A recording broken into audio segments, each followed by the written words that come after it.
Oh boy. Hello everybody, Calamity here. Hope you guys are ready to take on the Nightsoul-Encircled domain. This fight was probably the hardest one, at least in my opinion. But let's go ahead and take a look at the buffs we're getting this time. After you trigger a Night Soul burst 2 times, the damage dealt by the active character will increase by 100%. So, yeah, we're gonna need some Natlan characters here. If you have any of them, you'll be able to fulfill this condition really fast, especially if you have Shillinen. She can basically get this this buff up and running in like 2 seconds. I saw some comments on my previous video saying how screwed they were because they didn't have Shillinen. Well, I have bad news for you. if you thought the last one was annoying because you didn't have Shillinen, well, before I show you the team I used, don't forget that the Nemesis Impairment here does not affect us because we are going to Steadfast difficulty. Here's the team I used. So yeah, if you saw my previous video, it's basically the same team. We have Bennett here to buff and heal, Zhongling here to destroy the Electro Shield and to set up Crystallizes for Navia, who's our main DPS, Jillian to activate the stage buff, and of course provide her own debuffs and buffs to the team. Gonna need a lot of damage here because this boss is super annoying. But let's go ahead and get into the fight. Okay, I have moved once again to the bottom left, and past Calamity is in the bottom right. So there's a couple things you need to know about this boss. If you haven't fought it, it's an optional boss in Natlan, so depending on where you're at in the game, you might not have even fought this boss yet and have no idea how it works. Well, that's what this video is for. It's gonna help you understand this boss's mechanics so you can have maybe a somewhat easier time. First off, I'm going to immediately run towards the boss. It's going to do... Usually it starts off with this like little projectile orb thing.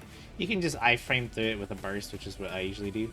I run past it and we immediately just start doing damage. Just start applying the debuffs. There's Shillinen activating the stage buff immediately already. Getting just all the bursts out, doing as much damage. Now I'm going to pause a lot here for this fight. Now on the top below the boss's HP on the right side, you're going to notice this little circle meter that's slowly filling up. If you fought Spectres, it's the same concept.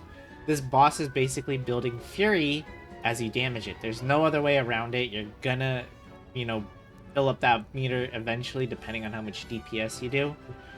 And eventually it will fill up. So right now I'm just doing damage to the boss. We got a nice little chunk. Right here, this is probably, if you thought that previous boss, the Mountain King spinning attack was annoying, well, there's a worse version of this. This one does way more damage, and I feel like it lasts longer. It feels like it lasts forever. Basically, when he's spinning like this, run. And I don't mean just like sprint run, because it'll eventually catch up to you, but there are several characters in this game with really good mobility. Sayu, Yelan, Shillinen, of course, being another reason why we're using her here. Like enemies that can fly away, like Wanderer, Cloud Retainer, just to get away from this boss as much as you can once he's doing this spinning move. Running away here. See, I pop Shillinen's skill just to get a little bit more extra distance to be safe. So you notice that the bar filled up and then it disappeared. Get ready, because the boss is going to gain an Electro Shield once the meter is filled up. So he was in the middle of doing an attack, so that's why this shield was delayed. But once the shield is up, it is an Electro Shield, so bring Pyro, which is why we brought Zhongling and Bennett.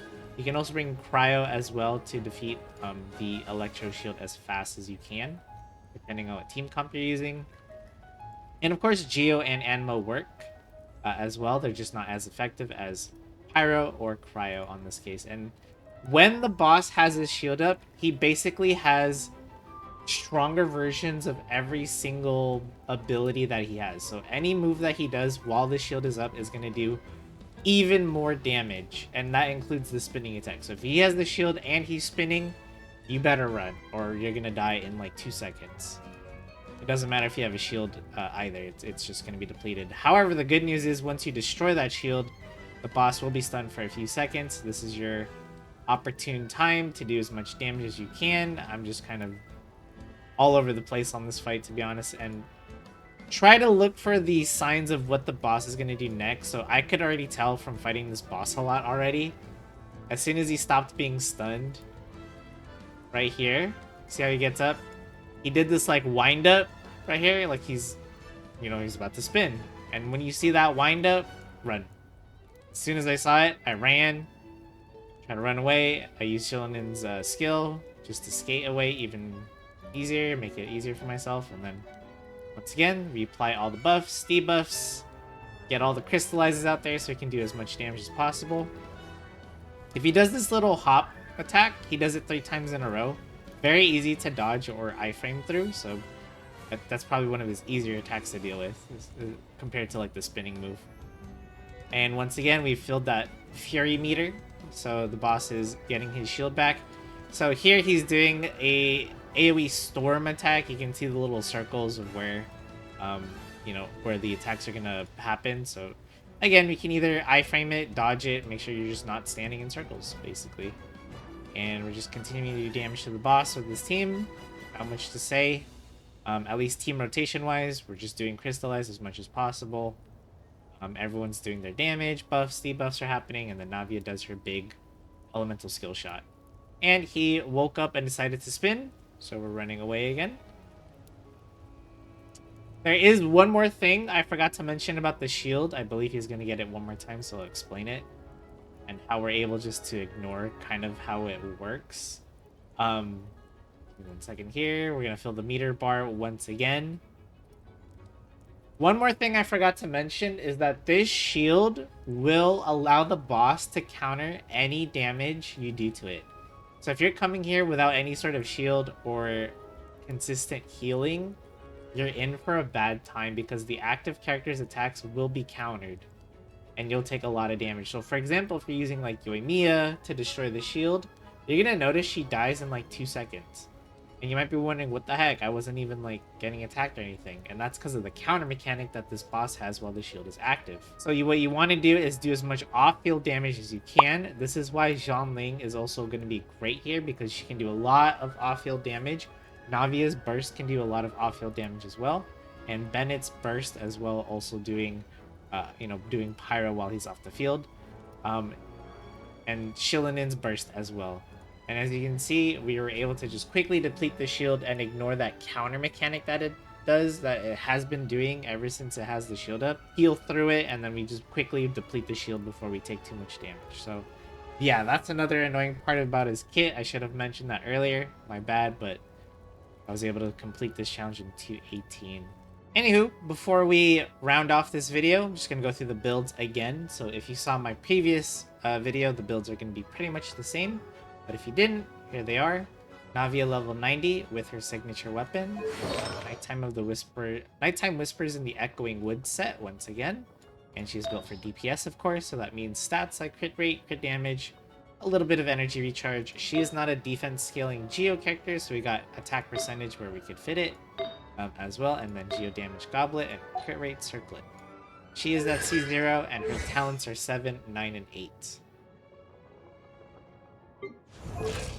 Shillinen 90, signature weapon. She's using the Scroll of the Hero of Cinder City. This artifact set basically just gives you a bunch of buffs to your team. And C0, and she is at 8, 10, and 8. Xiangling has the catch, level 90. She is using Emblem of Severed Fate set with a focus on sub DPS stats, so crit rate, crit damage, a lot of energy recharge where we could fit it, attack percentage, and elemental mastery, all going to be good for her. C6, her talents are 8, 9, and 11.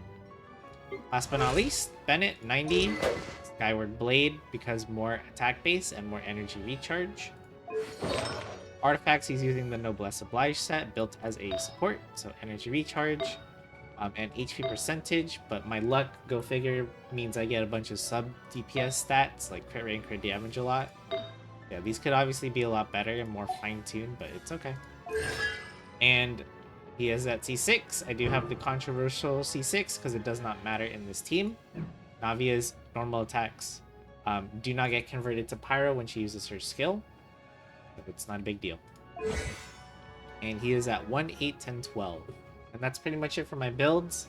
Again, this fight was definitely challenging. I'll say that. It took me a lot of tries. I tried using several other teams. I actually got pretty close with a Ganyu Melt team, believe it or not, but damage wasn't quite there, and just having to deal with that counter mechanic is super annoying. So, let me know what teams you guys used for this challenge if you're able to beat it, or if you have any other additional tips for dealing with this annoying turtle boss. I'd love to know. Feel free to leave a comment. And with that being said, don't forget to leave a like or subscribe as well if you're new here. Helps me out. I do make a lot of Genshin Impact content, so if that's your thing, stick around. And with that being said, thank you so much for watching, and I'll see you all in the next video.